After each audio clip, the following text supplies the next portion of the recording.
Comment gérer la crise du carburant qui n'en finit pas d'avoir un impact sur la vie économique du pays? Si la capitale Kinshasa ressent de plein fouet la pénurie, c'est là et pire en province. Afrique centrale, quel avenir pour le franc CFA et la libre circulation de personnes? Les scientifiques relancent le débat. Bonjour à tous et bienvenue à cette session du journal de l'économie. La pénurie du carburant qui frappe Kinshasa n'épargne pas les provinces. Le Kasaï central en fait une amère expérience. À Kananga, chef-lieu de cette province, le prix de l'essence à la pompe prend de l'ascenseur. Il peut s'échanger entre 4 000 et 6 000 francs. Folti Kengi et Gisèle Malamba. La crise pétrolière qui secoue le monde ne parle pas la RDC. Cette crise qui sévit à Kinshasa fait ressentir ses effets dans les provinces. La ville de Kananga-Sibi également s'irrite, déterminée par la loi de l'offre et de la demande. Les litres de l'or noir se négocient actuellement à 4 600 francs congolais, ce qui constitue un calvaire pour la population. Le prix de la course a augmenté comme le confirme ce conducteur.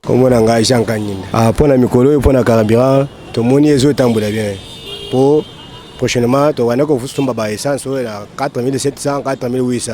Quand la station, mais pour là, tout le monde est en étagère, question n'a pas pris. Tu as 3500, 3600, 3800.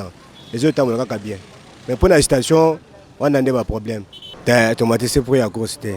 Tu as 500, 700, ceux qui montent à 1000 francs, quand la distance est tout ça là.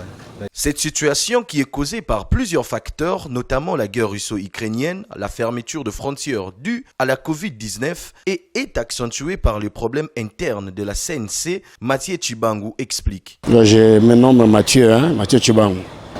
Bon, la situation du carburant c'est un peu compliquée. Un peu compliqué parce que il y a la disparition d'abord de ces produits qui est produit de première nécessité. Alors, il y a un moment donné, les SNCC, il n'y avait pas encore de ravitaillement et consorts pour un peu avoir des produits.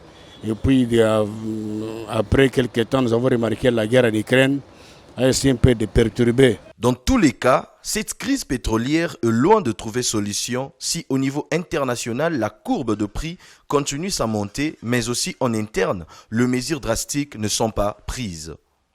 Gestion de recettes non fiscales en RDC, le gouvernement de la République lance le logiciel de gestion intégrée de droits, taxes et redevances. C'est le Premier ministre Samalou Kondé qui a lancé cet outil informatique jeudi à Kinshasa. Pour lui, il s'agit d'un progrès notable réalisé dans la réforme sur les domaines de mobilisation de recettes publiques. Fiston Oleko pour le commentaire. Ce logiciel de gestion intégrée des droits, taxes et redevances, le GIRAD en sigle, servira dans la gestion des recettes non fiscales pour permettre la traçabilité des opérations effectuées par les services d'assiette et la Direction générale des recettes administratives, judiciaires, domaniales et de participation des GIRAD en sigle, mais aussi une réduction du temps dans le traitement des dossiers. Plusieurs réformes sont en cours actuellement au pays visant l'accroissement des ressources domestiques, ce qui constitue un socle selon le chef du gouvernement qui a présidé le lancement de cet outil pour l'amélioration des conditions de vie des populations. Dans cette perspective, plusieurs réformes ont été initiées visant à mobiliser les ressources nécessaires à l'atteinte de cet objectif et à la mise en œuvre de l'ensemble du programme d'action du gouvernement. Bien que le cadre budgétaire qui sous-tend ce programme d'action reste ouvert aux appuis des partenaires extérieurs, les ressources domestiques en constituent le socle. C'est pourquoi la levée des contraintes liées à la mobilisation des recettes et de ces ressources domestiques demeure le cheval de bataille du gouvernement, tel que repris dans l'axe 12 du pilier 3 de son programme d'action. Cela procède aussi de l'amélioration de la gouvernance nationale, a noté le ministre des Finances. Pour améliorer le système fiscal de notre pays, la transparence et la bonne gouvernance. La mise en place de ce logiciel intervient au moment où les autorités de la RDC mettent un accent particulier ces derniers temps sur la nécessité de numériser l'administration publique en particulier et l'économie congolaise en général. La RDC est prête à payer sa première contribution à la communauté d'Afrique de l'Est. C'est ce qu'a déclaré le vice-premier ministre, ministre des Affaires étrangères. Christophe Lutundula l'a dit au cours des échanges avec les experts de la communauté d'Afrique de l'Est venus explorer la dimension économique de la RDC en vue de plus d'échanges commerciaux dans la région. Suivez.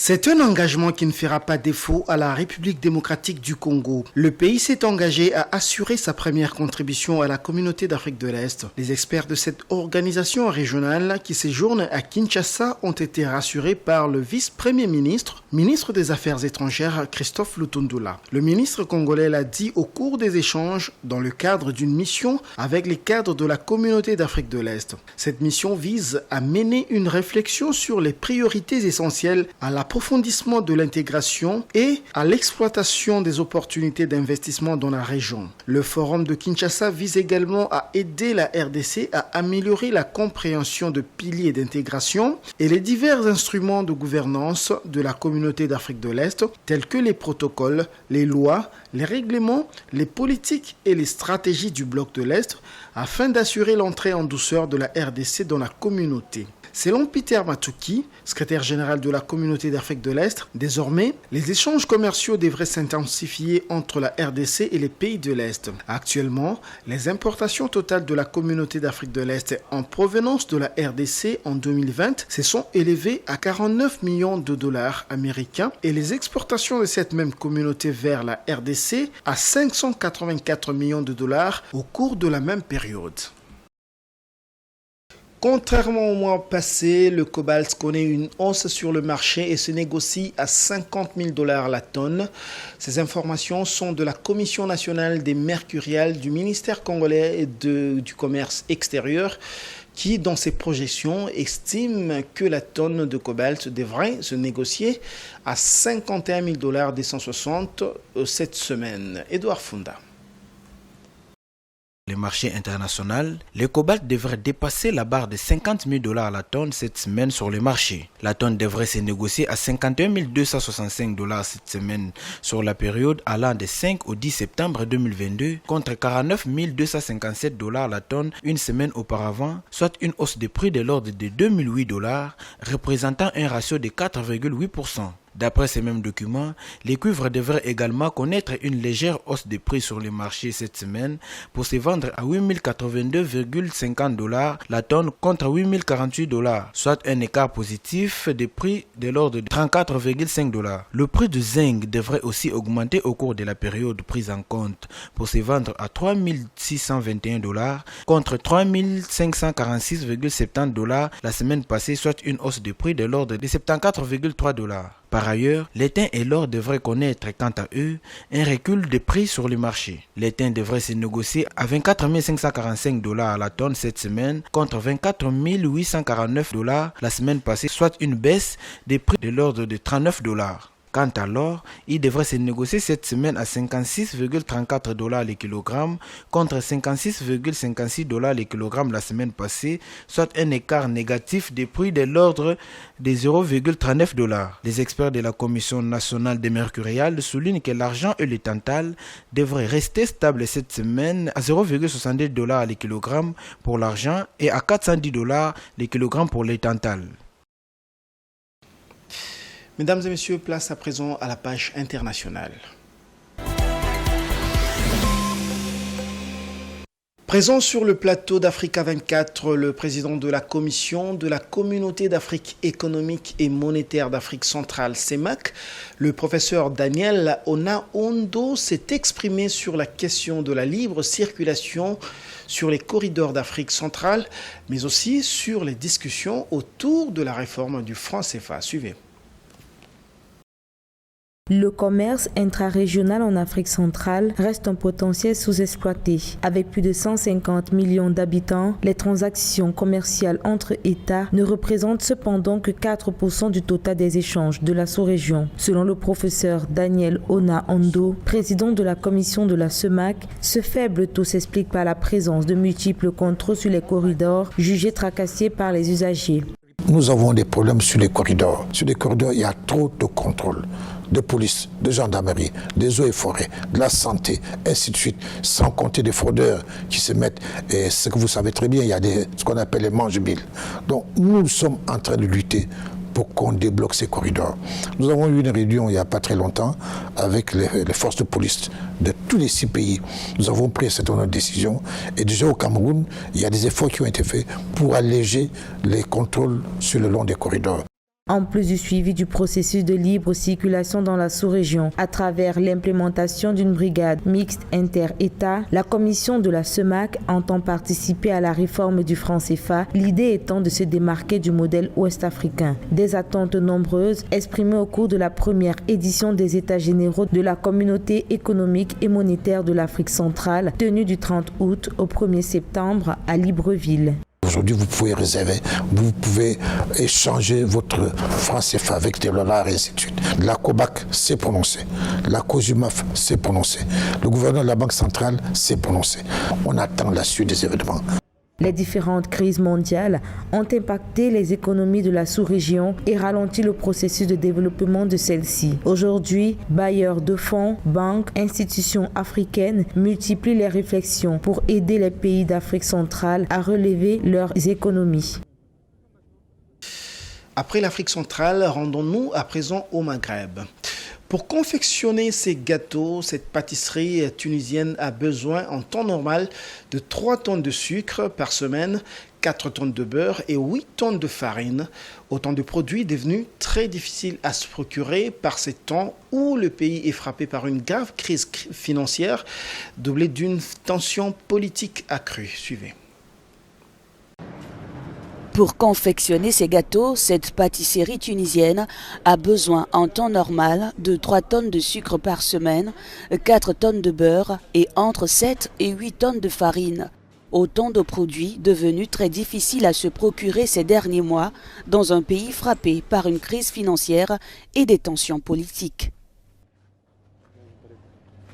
Ça c'est rempli par rapport à une petite chambre froide, mais c'est rien du tout. Donc ça c'est 2 jours et ici c'est 3-4 jours maximum. Donc nous on a l'habitude d'acheter par semaine justement. Ça c'est pour la semaine qu'on vient d'entamer. Mais comme on ne sait pas ce qui va se passer la semaine prochaine, c'est ça la crainte. L'entreprise a dû relever ses prix à 2 reprises depuis le début de l'année face au renchérissement des matières premières. Le président tunisien Kais Saïed a lui promis de sévir contre les spéculateurs à qui il impute ces pénuries. On peut trouver des substituts pour certains produits mais pas pour tout. Donc c'est grave et on attend vraiment la solution qui arrive à l'échelle nationale. Ce que je reproche aussi au gouvernement, et c'est très important, c'est qu'il n'y a pas de communication. C'est quelque chose de très très important. Si on savait ce qui se passe, si on savait ce qui va se passer, ça réduit beaucoup notre stress et le temps qu'on passe tous les jours à trouver des solutions. Pour cet expert économique tunisien Mouez Adidan, la crise est surtout due aux problèmes financiers de l'État tunisien et ses faibles réserves de devises. Le pays est en négociation avec le FMI pour un prêt de 2 milliards de dollars. La note souveraine de la Tunisie, qui est triple C, est un facteur important dans cette situation et sur la crédibilité des fournisseurs tunisiens lorsqu'ils importent des produits. C'est-à-dire, lorsqu'ils importent du blé, de l'huile et d'autres produits, le fournisseur étranger pose des conditions pour être payé à l'avance. C'est-à-dire qu'au port, le fournisseur veut être payé avant de remettre la marchandise. Le ministre des Affaires sociales Malek Zahi a reconnu fin août que la Tunisie était confrontée à des pénuries, les imputant à des perturbations des chaînes d'approvisionnement et à la hausse des prix et des coûts du transport au niveau mondial. Ce journal est complètement terminé, mais avant de le boucler, le rappel des titres. Comment gérer la crise du carburant qui n'en finit pas d'avoir un impact sur la vie économique du pays? Si la capitale Kinshasa ressent de plein fouet la pénurie, cela est pire en province. Afrique centrale, quel avenir pour le franc CFA et la libre circulation des personnes? Les scientifiques ont relancé les débats. Ce journal est complètement terminé. Merci de l'avoir suivi et bonne suite de programmes sur Géopolis Télévision.